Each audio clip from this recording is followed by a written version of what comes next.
आज हम बात करते हैं कि मीनोपॉज़ को कैसे हैंडल किया जाता है। इसके बारे में आजकल बहुत बात होती है। क्यों? क्योंकि फ़ीमेल्स 40 से 50 की एज के दरमियान पेरीमेनोपॉज़ल में से गुज़रती हैं। ये ऐसा पीरियड होता है जिसमें पीरियड्स इरेगुलर हो जाते हैं, आपके मूड चेंजेस शुरू हो जाते हैं, वेट गेन होना शुरू हो जाता है। लेकिन जैसे ही आप 50 क्रॉस करती हैं या 45 से 50 के दरमियान होती हैं, आपके पीरियड्स आने बंद हो जाते हैं। लाइक 2-2 3-3 माह नहीं आते। इस दौरान में फ़ीमेल्स अपने आप को निग्लेक्ट करना शुरू कर देती हैं।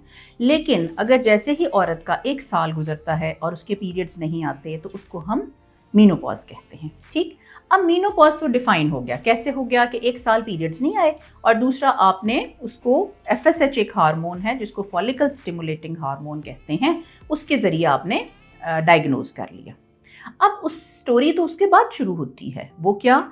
कि उसके ज़रिए जो ओवरी आपका हार्मोन प्रोड्यूस कर रही है जिसको हम ईस्ट्रोजन कहते हैं, जो फीमेल का बेसिक हार्मोन है जिसने उसके बाल ठीक रखने हैं, स्किन ठीक रखनी है, बोन्स ठीक रखनी है, उसकी सेक्सुअल हेल्थ ठीक रखनी है, उसका कार्डियोवैस्कुलर सिस्टम ठीक रखना है, वो तो कम होना शुरू हो गया।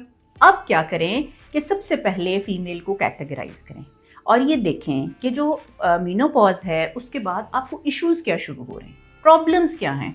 अगर तो आपका प्रॉब्लम बोन हेल्थ है तो हम बोन हेल्थ पे काम करते हैं। अगर आपका प्रॉब्लम हॉट फ्लशेस हैं तो हम हॉट फ्लशेस पे काम करते हैं। क्या क्या होते हैं ये? बोन का प्रॉब्लम ये है कि आपको बोन में दर्द रहना शुरू हो जाएगा, थकावट शुरू हो जाएगी। तो आप क्या करेंगे कि कैल्शियम लेना शुरू करेंगे जिसमें कि चीज़ भी शामिल है, दही भी है, दूध भी है। इवन हम डाइट वो देते हैं, मेडिकेशंस देते हैं जिसमें कैल्शियम और विटामिन डी शामिल है। दूसरा, अगर आपके पास ऐसा होता है कि बैठे-बैठे बहुत गर्मी लग रही है या बहुत ठंड लग रही है, तो उसको हम हॉट फ्लैशेस कहते हैं। उसके लिए भी हमारे पास कुछ डाइट्स हैं और कुछ मेडिकेशंस हैं। अब डाइट्स ऐसी हैं कि फाइटोईस्ट्रोजेंस कहते हैं हम कुछ डाइट्स को। ये वो डाइट्स होती हैं जिसमें थोड़ी-थोड़ी ईस्ट्रोजन की अमाउंट होती है और ये आम हमारे घरों में अवेलेबल हैं, जैसे कि दालें, जैसे कि सोया, जैसे कि इलायची, अदरक, ये वो सारी चीज़ें, या जैसे अलसी के बीज। ये वो सब चीज़ें हैं जिनके अंदर फाइटोईस्ट्रोजेंस अवेलेबल हैं और थोड़ी-थोड़ी अमाउंट में आपकी बॉडी को ईस्ट्रोजन जाता रहेगा। दूसरा ये है कि अगर आपको लगता है कि नहीं, बोन हेल्थ के अलावा हॉट फ्लशेस में मेरा ये सारी चीज़ें वर्क नहीं कर रही हैं, तो फिर हमारे पास कुछ मेडिकेशंस हैं जो हम दे सकते हैं और उन मेडिकेशंस के ज़रिए आपके हॉट फ्लशेस इंप्रूव कर जाते हैं। तीसरी चीज़ आ जाती है सेक्सुअल हेल्थ। आप इंटरकोर्स नहीं कर पाते। अब आप तो मीनोपॉज़ में चली गई हैं लेकिन आपके हस्बैंड तो मीनोपॉज़ में नहीं गए ना। He needs a wife. तो क्या होगा? फीमेल्स आती हैं और वो बताती हैं कि we can not do intercourse, हमें ड्राइनेस है या हमारी डिज़ायर टू इंटरकोर्स ख़त्म हो गई है, जिसको लॉस ऑफ लिबिडो कहते हैं।